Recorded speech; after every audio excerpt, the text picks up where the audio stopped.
programa de Sala de la Situación, y lo convocamos a hablar de la situación política, de la crisis política que está viviendo el gobierno de Milei, a un especialista también, a un amigo de la casa, al señor periodista Ariel Basile. Hola Ariel, ¿cómo estás? Guillermo Ponce te saluda. ¿Cómo estás, Guillermo? Bien, bien, gracias por atendernos. Bueno, qué cimbronazo que están viviendo uno tras otro, ¿no? La derrota en provincia, la derrota en el Congreso, el presupuesto que tiene más críticas que elogios. ¿Cómo ves esta semana para el gobierno de Javier Milei? Me parece que fue una semana en la que se le empezaron a abrir demasiados frentes al gobierno Ujú. y no está encontrando la respuesta, da la impresión. Por un lado es cierto que la derrota en la provincia de Buenos Aires, por más puntos de los que esperaban, o por lo menos los que esperaba la Libertad Avanza, que eh, esperaba perder, pero no por tanto, o sea, Claro. esperaba hasta 5 puntos, terminó siendo por 14 puntos, una diferencia muy grande que le sacó el peronismo y sobre todo Axel Kicillof, que fue el gran ganador de esa jornada, lo empezó a acelerar una serie de crisis que ya estaban latentes en el gobierno, porque hay muchas de las cuestiones que vos venís mencionando que ya se venían dando antes de la elección en la provincia de Buenos Aires. Por ejemplo, la cantidad de derrotas seguidas y acumuladas en el Congreso de la Nación, que me Claro. parece que sí deja a Milei expuesto a una debilidad política que en su primer año de gestión no había tenido.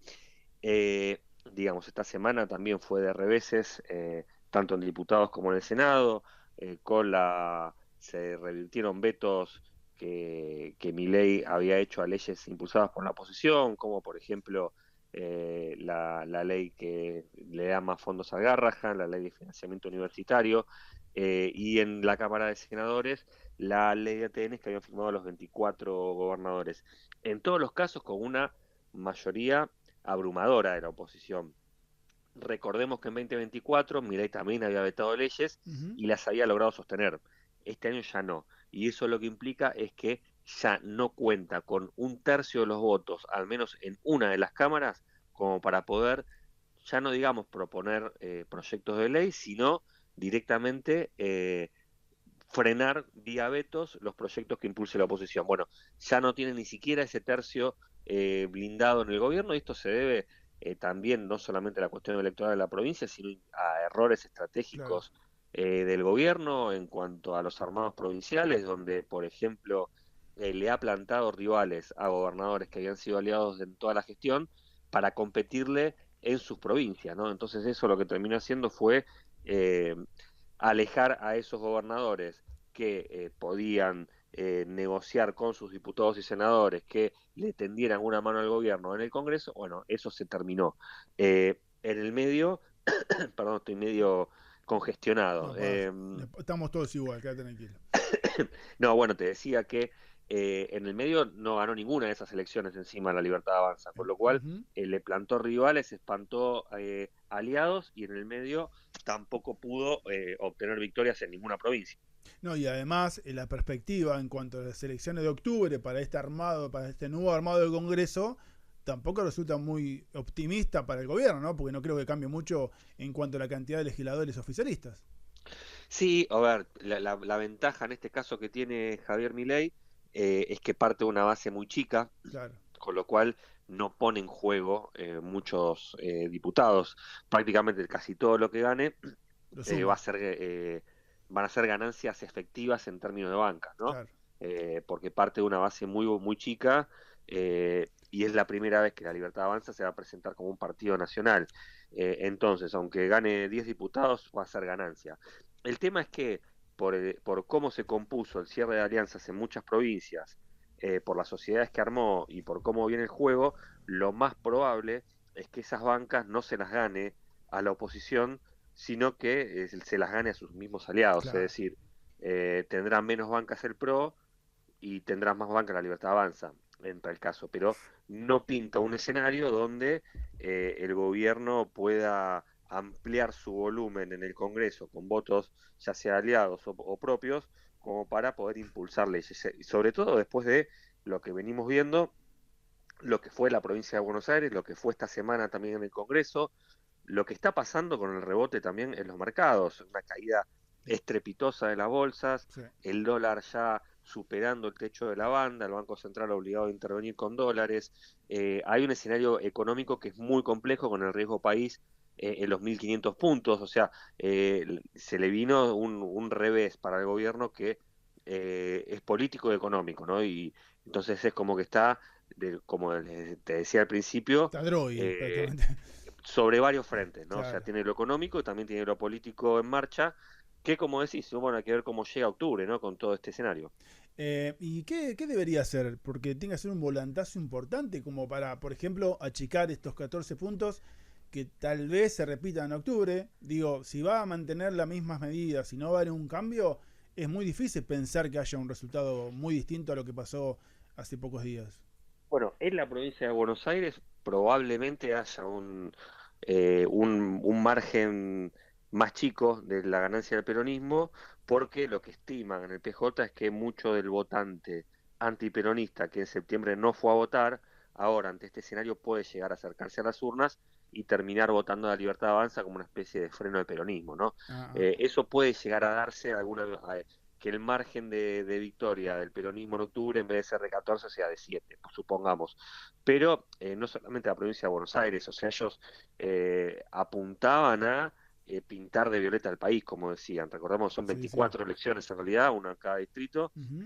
eh, y donde los resultados en muchas provincias, donde todo indicaba que iban a la Libertad Avanza, hoy las encuestas marcan que ya no estaría ganando. O Claro. sea, hubo un hilo de confianza que se rompió entre parte de la sociedad y Javier Milei, que me parece que es donde tiene que trabajar, ¿no? En esa reconstrucción de ese vínculo, porque da la impresión de que al factor económico, al factor bolsillo que el gobierno desestimó prácticamente todo el tiempo, mostrando datos de crecimiento y de baja de pobreza y demás, que era algo que no lo palpaba la gente en la calle, a eso se le suma algunas banderas que tenía el gobierno que se terminaron como de diluir. Por ejemplo, la lucha anticorrupción, Sí. con el destape de los audios por el caso de la Agencia Nacional de Discapacidad, todo el tema de la casta famosa, bueno, Ujú. con un gabinete con dirigentes que vienen teniendo funciones desde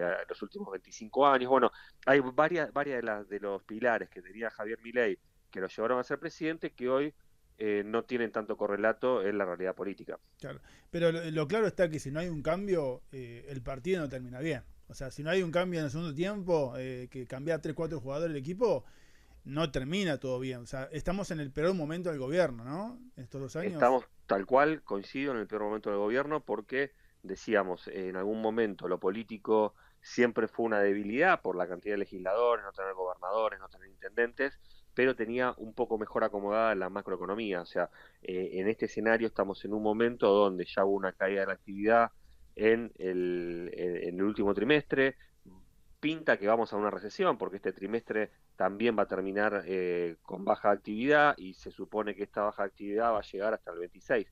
Entonces, la baja actividad, niveles altos de desempleo, o sea, la parte económica que quizás hasta la primera parte de este año estaba un poco más acomodada, se le empezó a Claro. desacomodar y eso es como una rueda, ¿no? O sea, por un lado está el apoyo o no de los mercados que no estarían acompañando al gobierno, digo, por las caídas de la Ujú. bolsa, por las caídas de las acciones argentinas en el extranjero, por la suba del riesgo país, que son indicadores claros de que el mercado le está dando la espalda, ¿no? Un gobierno pro mercado, el mismo mercado le está dando la espalda, y una política que también se empieza a despegar, ya sea no solamente los enemigos de siempre, sino algunos que eran aliados, que se van corriendo, y un dato llamativo es que en estas sesiones que mencionábamos en diputados y en el Senado, eh, inclusive legisladores que han entrado por la lista de la Libertad Avanza han votado en contra del gobierno. Claro, claro.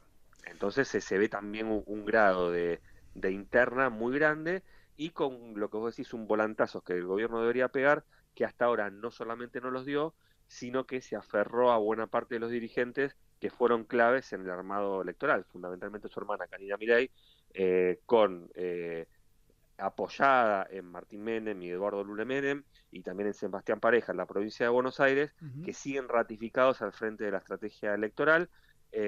Me parece que el tema Karina es clave, donde Javier Milei no está jamás dispuesto Sí. a tirar por la ventana a su hermana, porque es su sostén, sobre todo emocional, digo, ¿no? Entonces, Ujú. desde ese lugar va a ser muy difícil cualquier tipo de reconversión. Ariel, gracias como siempre, ha sido un placer. Muchas gracias. Un abrazo, Guillermo. Pasó por Sala de Citación Ariel Basile, corresponsal especializado en política de ámbito financiero. Bueno, último segundo de este programa, número 225 de esta sexta temporada. Le mandamos un gran abrazo al señor Sebastián Domenech, el conductor del programa, que el sábado que viene lo vamos a tener acá. Si no, lo vamos a buscar por la fuerza pública. Gracias, Charlie, como siempre, los controles. Un gran abrazo a Lorena Laborato, que me vino a hacer el aguante justamente aquí en el estudio. Mi nombre es Guillermo Ponce. Que tengan una excelente semana. Chau, hasta el sábado que viene.